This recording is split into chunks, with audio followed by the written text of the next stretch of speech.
Comrade Kennedy Ahanotu, you're welcome to NjenjeMediaTV. Thank you so much, Maz. Good to see you again. Nice to see you, brother. This is 2024.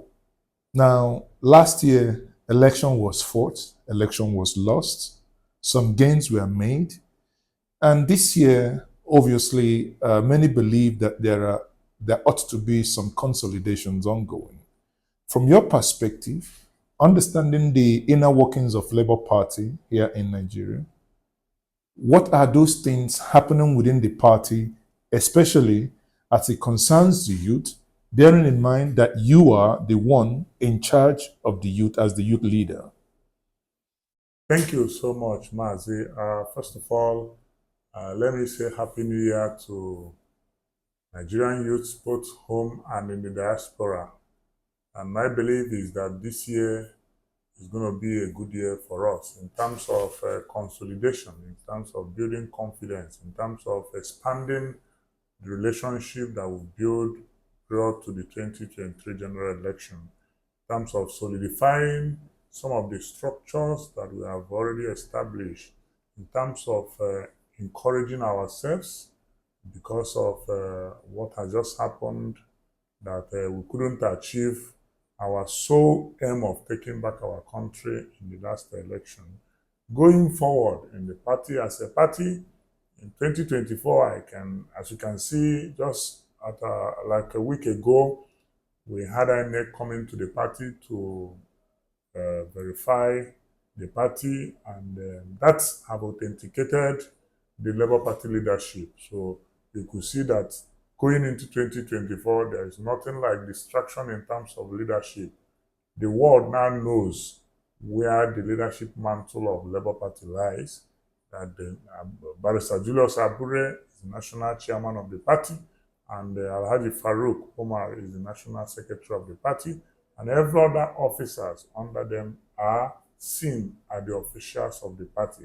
And going away from that, the Labour Party truly has gone through a lot in terms of criticism. I think Labour Party have received a lot of criticism, and I'm not blaming the youths, my constituency, for such blame, because to whom much is given, actually much is expected. So it is expected of Labour Party to up their game. It's expected of us to engage the system, engage in criticism of the government, especially where they are failing. Already, the government is failing, and I think this year we are going to be engaging them in various capacities.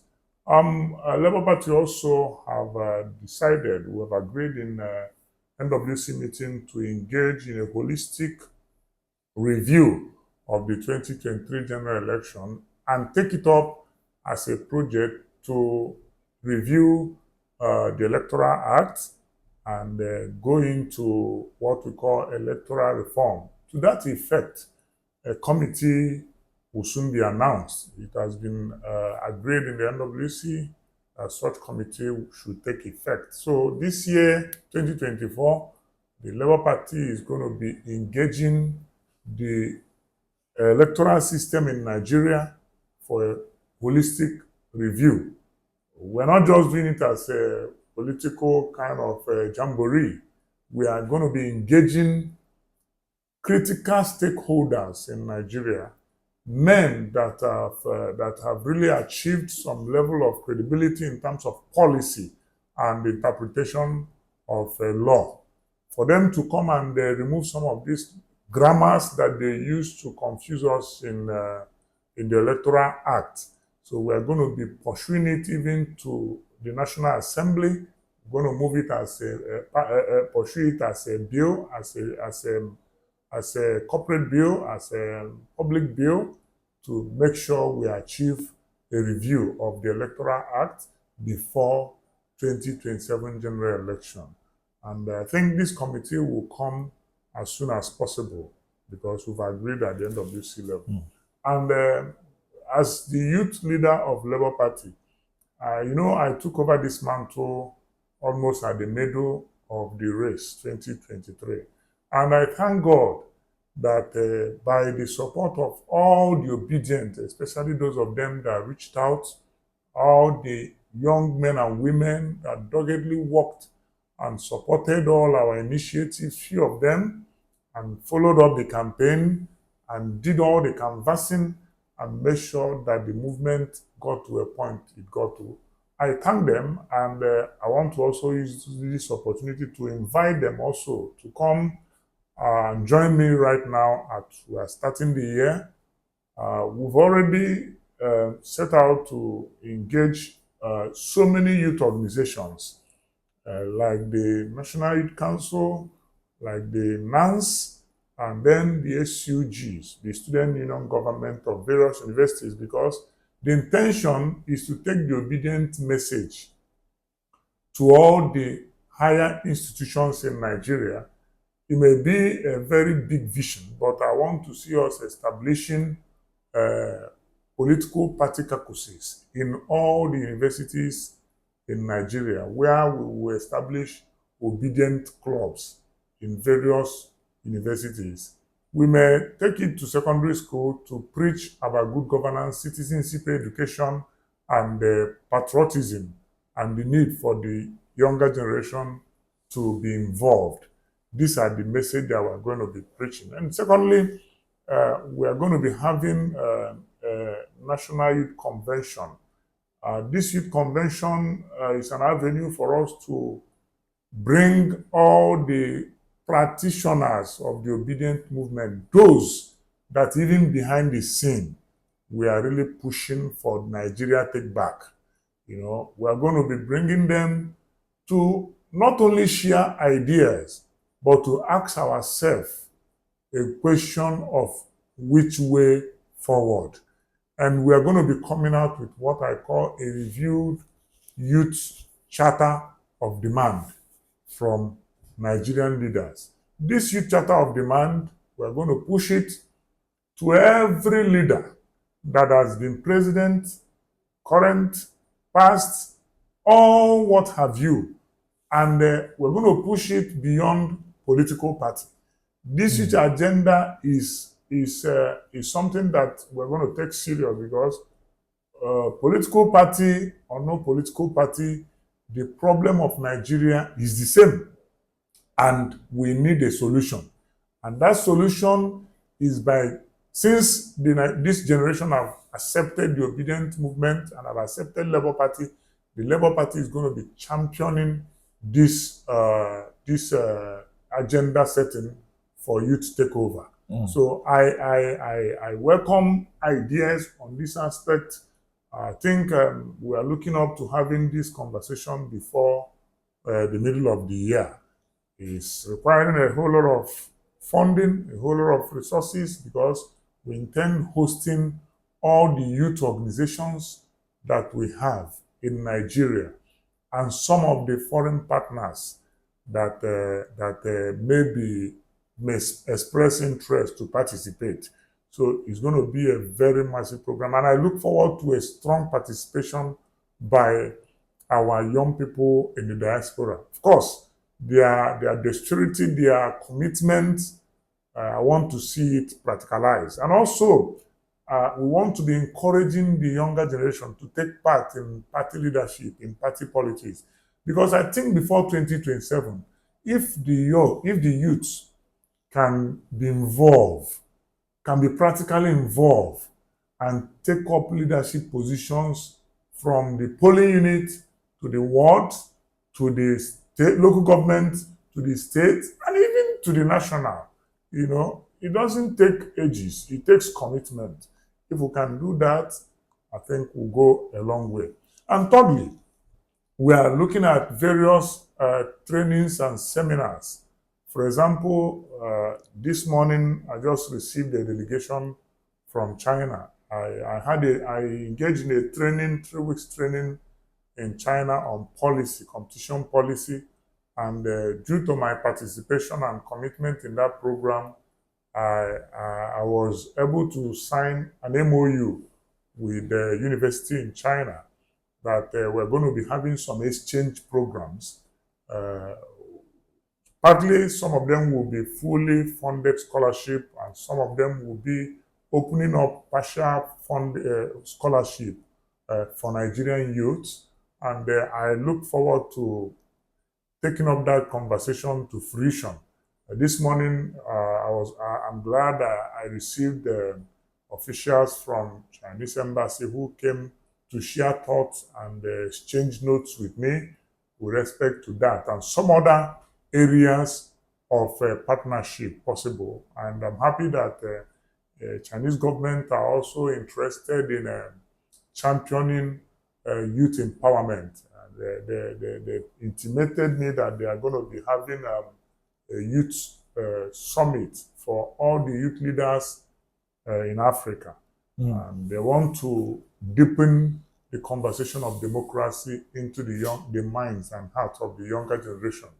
So, and yours, beloved, is a partner in that project, and it's also an advantage for the Labour Party youth and for Nigerian youth.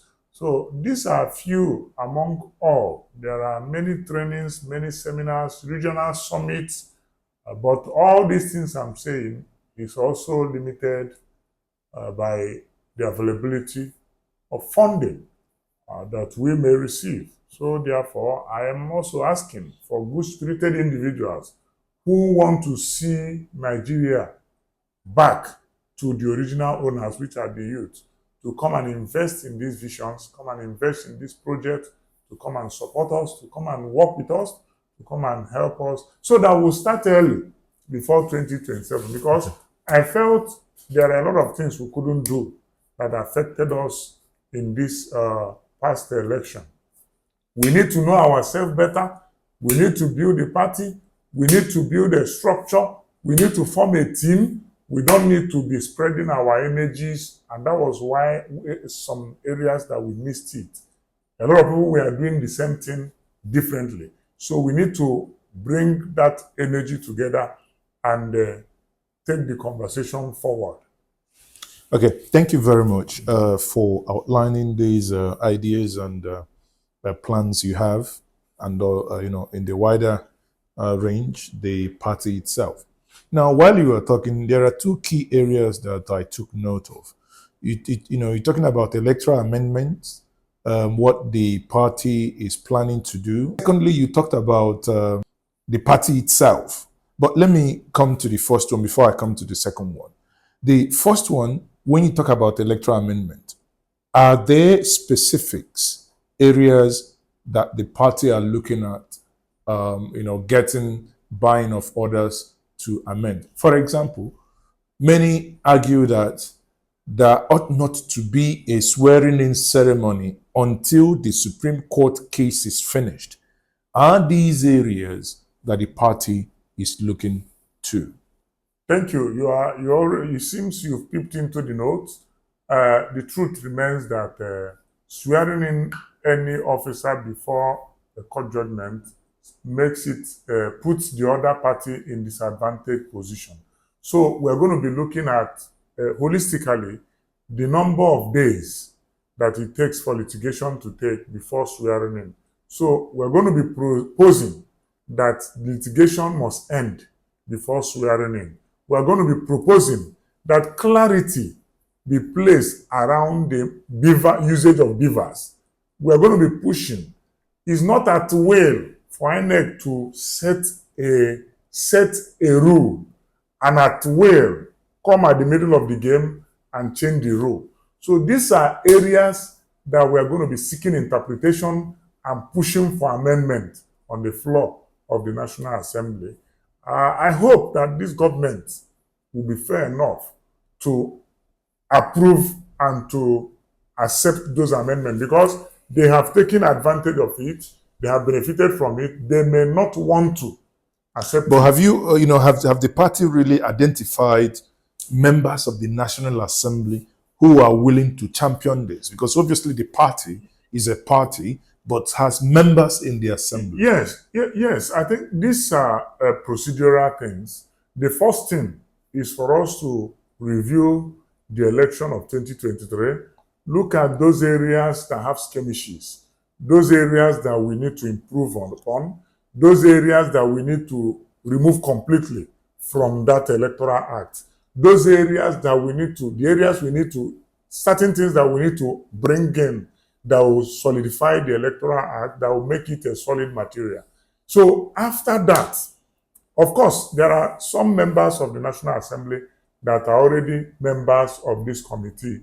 So they would definitely do the lobbying in the National Assembly, because the party can only make this proposition. The committee will also take it up to the National Assembly, engage the National Assembly, move it as a motion, submit it as a bill, start the process, first reading, second reading, all those public hearing on it. So that committee will champion it in partnership with National Assembly members. I think the government is now 8 to 9 months in, so the party, your party, has to really hasten to ensure that this is done. There is no more time. We have about 2 years now before the next election comes in. Now, to my second question, why in your submission, you highlighted about the authentication of the party leadership. Are you, by this, saying that the interlopers, as some people may call them, with the Apapa gang or part of this of a Labour Party, are you insinuating that that clarification you gave has put the Apapa or some Kenneth Okonkwo who said the Apampas part of the party, has that put that to an end? Yes, expressly, yes, because it was difficult to convince the people that the party leadership has no crisis from day one. But because these guys were being sponsored by the government of the day, and they were pumping money to them, they had the press, they carry on their activities unchecked.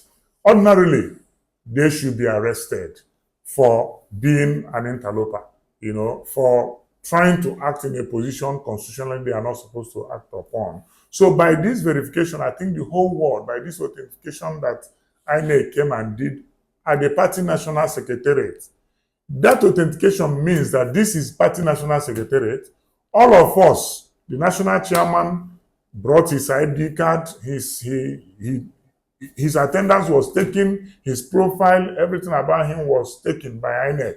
All the officers of the party, genuine officers of the party, were there on ground, and INEC verified them and confirmed all our offices. And these are annual rituals that INEC are supposed to be doing, but they usually do it immediately after general election. So for INEC to do it in this party secretariat, it means that the party secretariat, nothing has happened to it. It means that Julius Abure is still the national chairman of Labour Party.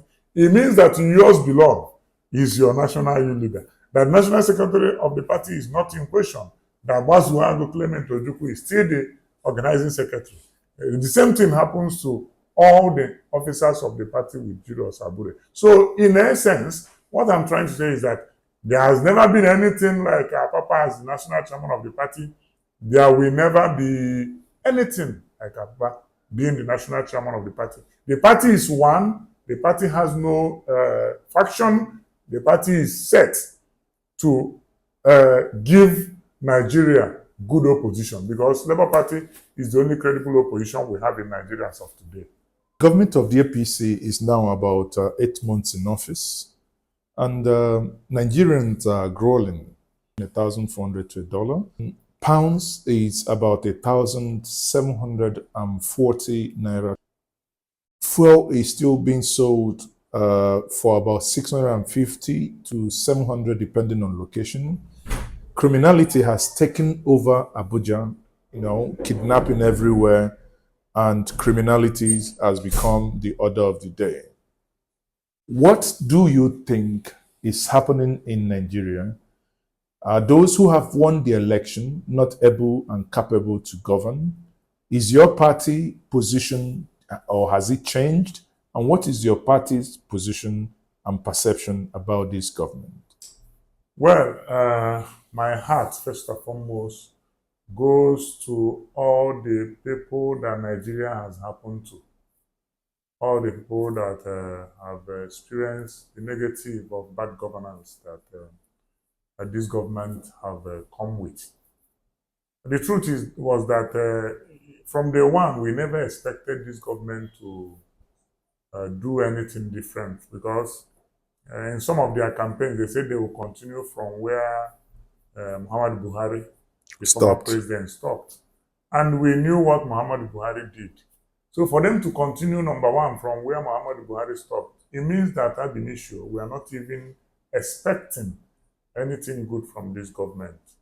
However, it's unfortunate that within the past 8 months, Nigeria have experienced the worst economic chaos.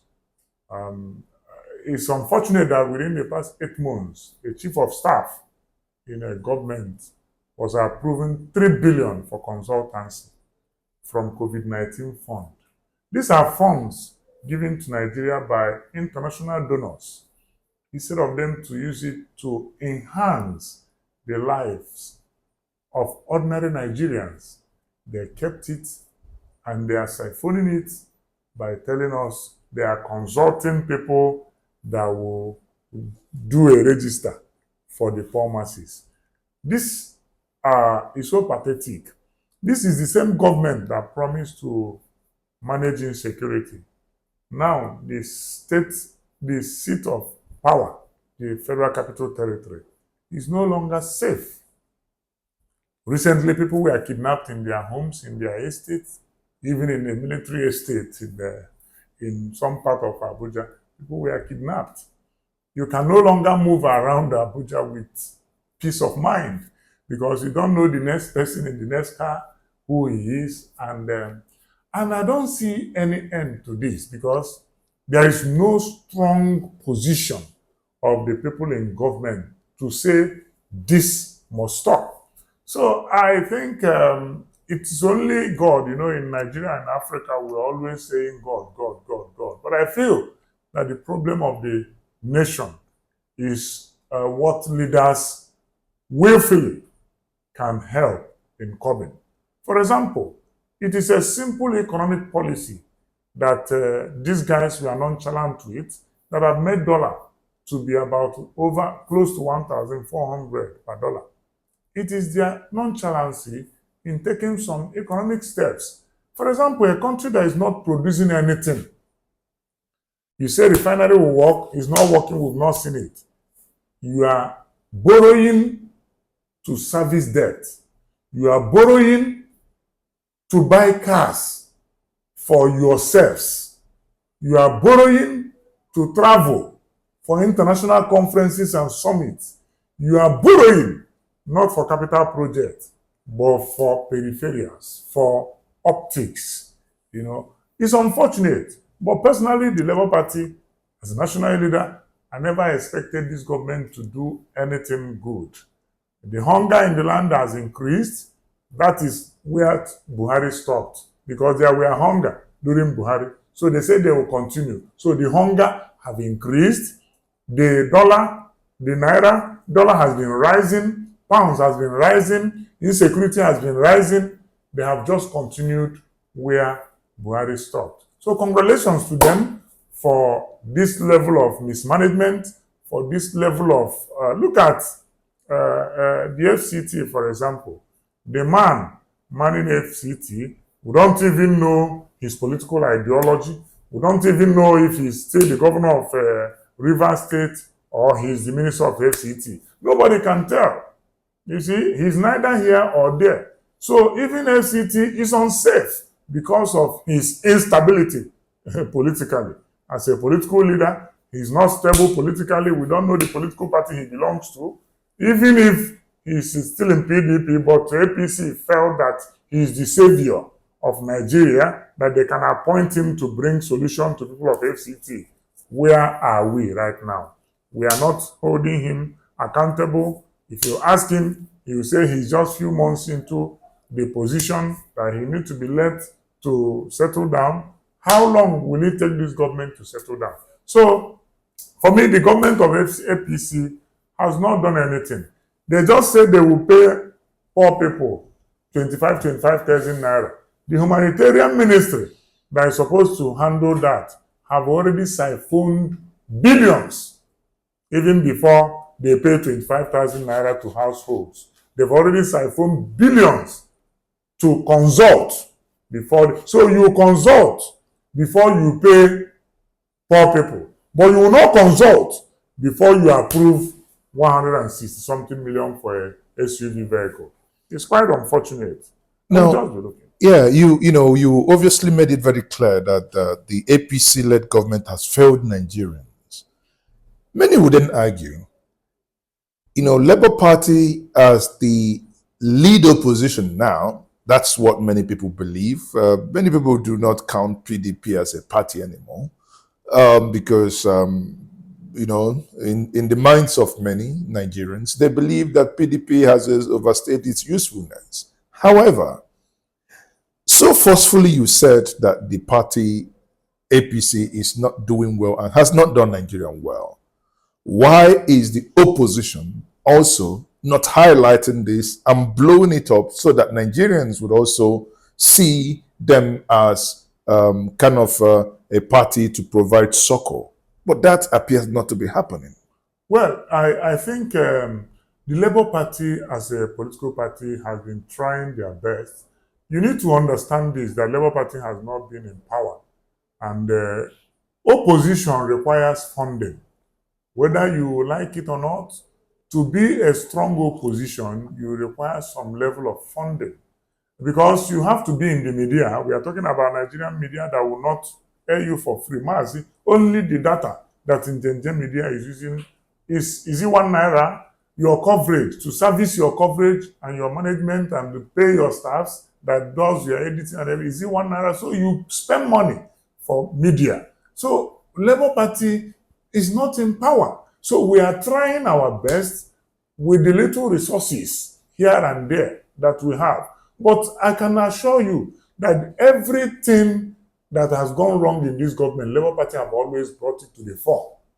All their policies that are unethical, that inhuman, that undemocratic, Labour Party have always pointed it out. The truth may be that maybe it's not being seen internationally. It's not widespread because of little coverage of the media. But the truth is that there is nothing this government have done wrongly that Labour Party has not come out to put their voice on it. Remember that when they said they are giving senators and House of Rep members 160 million for SUVs, Labour Party was the first to ask why. Where is the money? We are talking about, you just remove fuel subsidy. People are crying that fuel prices have increased. In a country that is adjudged to be 6th largest oil exporter in the world, that pump price is increasing. No salary increase, the same salary pattern, and you are increasing, you remove fuel subsidy into the pocket of individuals. So Labour Party have criticized all these things that this government is doing. Granted. So the truth is that we may not have the resources that we need to push it further.